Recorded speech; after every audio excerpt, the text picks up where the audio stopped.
Shalom saudara-saudara yang dikasihi oleh Tuhan. Ada perkataan yang mengatakan bahwa tidak kenal maka tidak sayang. Saudara, demikian juga dengan Natal.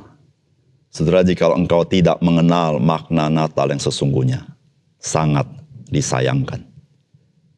Salam jumpa dalam program Tuhan adalah Gembalaku.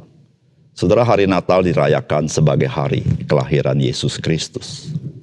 Namun seringkali saudara, hari Natal tidak lagi dirayakan sebagai hari kelahiran Yesus Kristus, melainkan sebagai hari pesta atau sebuah perayaan dengan lampu gemerlapan, berlibur bersama keluarga, makan bersama keluarga. Sudah berlibur, makan bersama keluarga tidak ada salahnya. Namun saudara, yang menjadi masalah adalah bagaimana orang memperlakukan hari kelahiran Yesus Kristus. Saudara, mereka yang mengingat hari Natal sebagai hari kelahiran Yesus Kristus juga memiliki anggapan sebagai sebuah hari kelahiran biasa saja dari kelahiran seorang bayi sebagaimana pada umumnya orang. Saudara, kelahiran seorang bayi pastilah sangat berharga bagi keluarganya yang menerima bayi itu. Saudara, kelahiran seorang bayi dari keturunan kaisar pasti merupakan suatu berita yang besar dan penting bagi bangsa itu. Namun saudara-saudara, apakah ada kelahiran di dunia ini yang sama dengan kelahiran Yesus Kristus? Saudara, mengapa Yesus Kristus sangat berbeda sehingga kelahirannya harus diberitakan oleh seorang malaikat?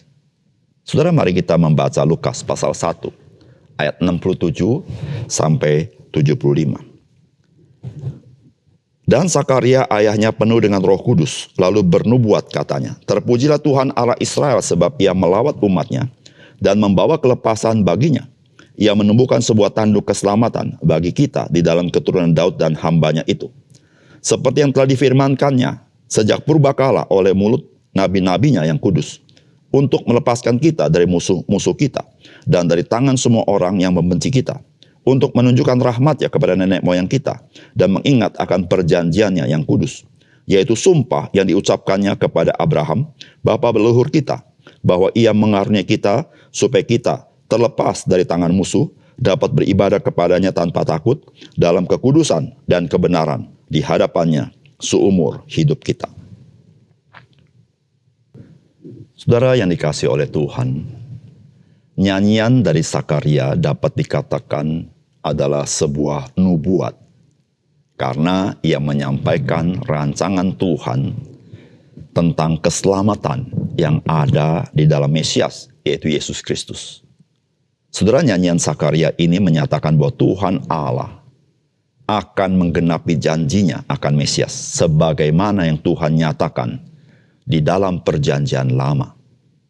Saudara, apakah pesan firman Tuhan bagi kita? Saudara, yang pertama, kuasa menyelamatkan itu ada di dalam Yesus Kristus. Saudara, firman Tuhan berkata begini, "Terpujilah Tuhan Allah Israel sebab ia melawat umatnya dan membawa kelepasan baginya. Ia menumbuhkan sebuah tanduk keselamatan bagi kita di dalam keturunan Daud, hambanya itu. Seperti yang telah difirmankannya sejak purbakala oleh mulut nabi-nabinya yang kudus, untuk melepaskan kita dari musuh-musuh kita dan dari tangan semua orang yang membenci kita, untuk menunjukkan rahmat-Nya kepada nenek moyang kita dan mengingat akan perjanjiannya yang kudus." Saudara, ketika berbicara keselamatan, saudara, Alkitab menulisnya sebagai tanduk keselamatan. Ketika berbicara tentang Tuhan memberikan Yesus Kristus, Sang Juru Selamat, Sang Mesias kepada manusia, Alkitab mengatakan ia menumbuhkan sebuah tanduk keselamatan bagi kita di dalam keturunan Daud hambanya itu. Saudara, apa artinya? Saudara yang kasih dalam Tuhan, ketika berbicara keselamatan, maka Alkitab berbicara tentang kuasa Allah yang dahsyat itu. Saudara, manusia hari ini ketika memikirkan keselamatan hanya berbicara tentang bagaimana manusia bisa hidup baik, bagaimana manusia bisa berbuat baik, bagaimana manusia bisa beribadah, sehingga manusia boleh memperkenankan Tuhan. Tetapi bagaimana di mata Tuhan tentang keselamatan itu? Saudara, keselamatan itu, saudara-saudara, mengandung kuasa Allah yang sanggup menyelamatkan manusia. Saudara, firman Allah mengatakan bahwa keselamatan itu adalah Allah melepaskan kita dari musuh kita. Saudara, bagaimana Allah melepaskan kita dari musuh kita? Yaitu Allah sendiri melawat kita, turun tangan sendiri. Saudara, mengapa keselamatan itu terkait dengan Allah melepaskan kita dari musuh kita? Karena saudara-saudara, mengapa kita tidak selamat dengan kekuatan diri kita? Karena musuh kita jauh lebih besar daripada kita. Siapakah musuh kita? Itulah si jahat. Itulah iblis. Dengan kuasanya mencengkram manusia, sehingga manusia tidak berdaya. Dan saudara yang kasih dalam Tuhan, apakah musuh manusia? Yaitu maut.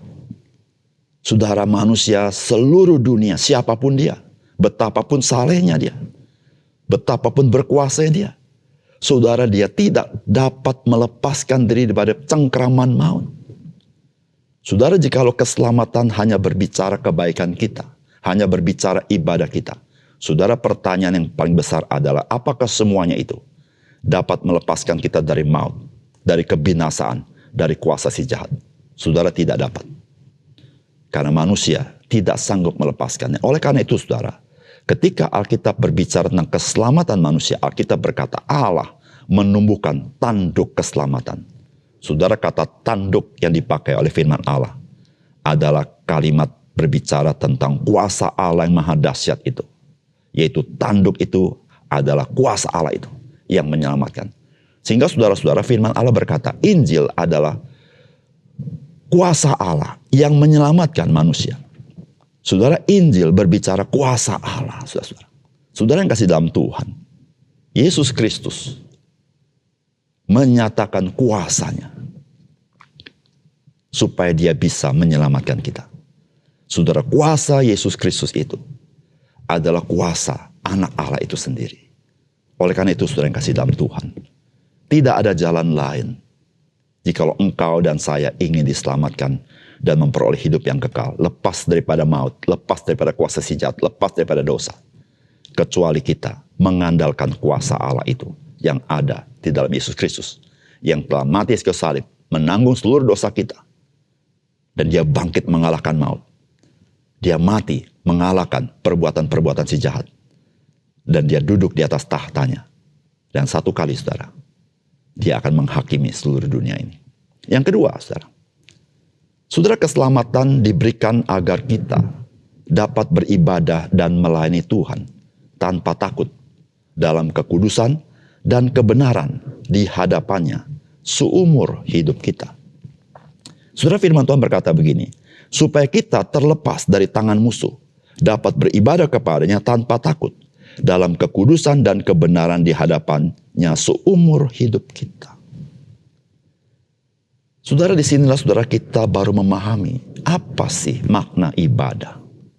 Apa sih makna melayani. Saudara, Alkitab memberitahukan kepada kita bahwa ibadah dan melayani Tuhan itu dapat terjadi ketika kita sudah menerima keselamatan itu. Saudara, orang yang tidak menerima keselamatan itu tidak dapat beribadah dan tidak dapat melayani Tuhan. Karena seluruh dirinya dan perbuatannya berada di bawah murka Tuhan. Saudara, tidak ada seorang pun yang benar di hadapan Tuhan. Tidak ada seorang pun yang kudus di hadapan Tuhan. Oleh karena itu, saudara, bagaimana seorang itu bisa benar dan bisa kudus di hadapan Tuhan? Saudara, kecuali dia dibenarkan oleh darah Yesus Kristus. Dikuduskan oleh darah Yesus Kristus. Sehingga saudara-saudara, Alkitab mengatakan bahwa tujuan daripada keselamatan yang Tuhan berikan supaya kita bisa beribadah kepada Tuhan tanpa takut. Karena kita tahu, saudara, Allah adalah Allah cemburu. Allah yang adalah api yang menghanguskan itu. Sehingga tidak ada cacat celah yang boleh menghampiri dia. Bahkan Alkitab berkata, kita bisa beribadah melayani Tuhan di dalam kekudusan dan kebenaran di hadapannya. Saudara, bukan kebenaran kita, bukan kekudusan kita, tetapi kekudusan Kristus dan kebenaran Kristus yang dilekatkan kepada kita. Sehingga ketika kita datang kepada Bapa di surga, di dalam nama Yesus, saudara, ibadah kita, pengabdian kita, menjadi berkenan kepadanya. Saudara, disitulah saudara-saudara, makna hidup yang kekal. Saudara, hidup yang kekal itu adalah hidup yang disertai oleh Tuhan. Hidup yang berkenan kepada Tuhan. Hidup yang Allah hidup di dalam kita. Oleh karena itu saudara, ketika engkau dan saya sudah menerima Kristus Yesus sebagai juru selamat dan Tuhanmu, engkau sedang berjalan di dalam hidup yang kekal itu. Ya, hidup yang berkelimpahan itu. Di mana kita boleh melayani Dia. Di mana kita boleh beribadah kepada Dia. Dan saudara, ibadah dan pelayanan kita itu bernilai kekal. Mari kita berdoa. Bapa surga, terima kasih untuk kebenaran firman-Mu. Biar firman-Mu sekali lagi mencelikkan mata rohani kami, sehingga kami memahami apa yang Tuhan rancangkan dalam hidup kami. Sehingga di tengah-tengah dunia yang memiliki pikiran yang terbalik, kami boleh celik dan kami boleh melihat segala sesuatu di dalam perspektif Tuhan. Terima kasih Tuhan. Dalam nama Tuhan Yesus kami berdoa. Amin.